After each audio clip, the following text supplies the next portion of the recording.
आज हम एक ऐसी कहानी की बात करेंगे जो सुनने में तो बहुत आम सी लगती है, पर सच में दिल को छू जाती है।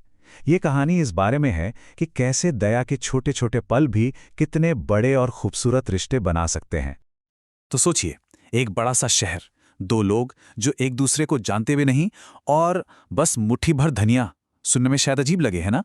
पर यही तीन चीजें एक ऐसी कहानी की शुरुआत है जो हमें इंसानी रिश्तों के बारे में कुछ बहुत गहरा सिखाती है। तो कहानी शुरू होती है एक शहर की भागदौड़ से। एक तरफ है सब्जी वाले सुरेश और दूसरी तरफ ऑफिस जाने वाली अंकिता। और इन दोनों के बीच ना हर रोज एक छोटा सा अनकहा सा नियम था। उनका इंटरैक्शन कह सकते हैं बिल्कुल प्रिडिक्टेबल था।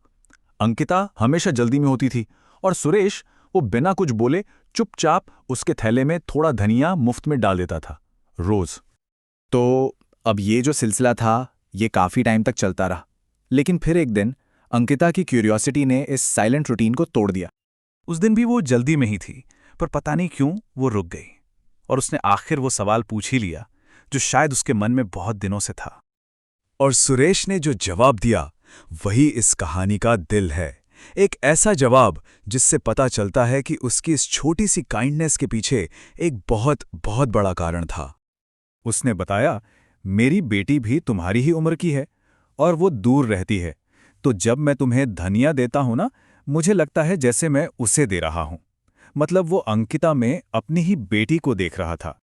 और बस इस एक जवाब ने सब कुछ बदल कर रख दिया। वो जो एक ग्राहक और दुकानदार का रिश्ता था ना, वो अब एक सच्चे गहरे इंसानी जुड़ाव में तब्दील हो गया था। ये वजह सुनते ही अंकिता की आंखों में आंसू आ गए। उसे समझ आया कि ये सिर्फ धनिया नहीं था, ये एक पिता का प्यार था जो अपनी बेटी तक नहीं पहुंच पा रहा था। ये पूरी चीज एक चेन रिएक्शन की तरह है ना? एक छोटी सी काइंडनेस, उससे पैदा हुई एक क्यूरियोसिटी, उस क्यूरियोसिटी से बना एक गहरा कनेक्शन, और उस कनेक्शन से हुई एक नए रिश्ते की शुरुआत। लेकिन बात यहीं खत्म नहीं होती। काइंडनेस की ये लहर आगे भी बढ़ी। अंकिता ने भी बदले में कुछ करने का सोचा और अब वो हर संडे सुरेश के बच्चों को ट्यूशन पढ़ाती है। तो इस छोटी सी कहानी से हम क्या सीख सकते हैं? देखिए, ये सिर्फ एक इमोशनल किस्सा नहीं है, ये आज के ज़माने के दो बहुत ज़रूरी आइडियाज़ पर रोशनी डालती है। पहला है जिसे हम कह सकते हैं #फादरली लव या पितृ स्नेह।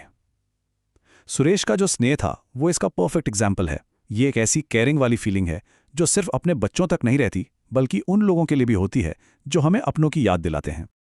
और दूसरा आइडिया है #अर्बन फैमिली का, मतलब शहरी परिवार।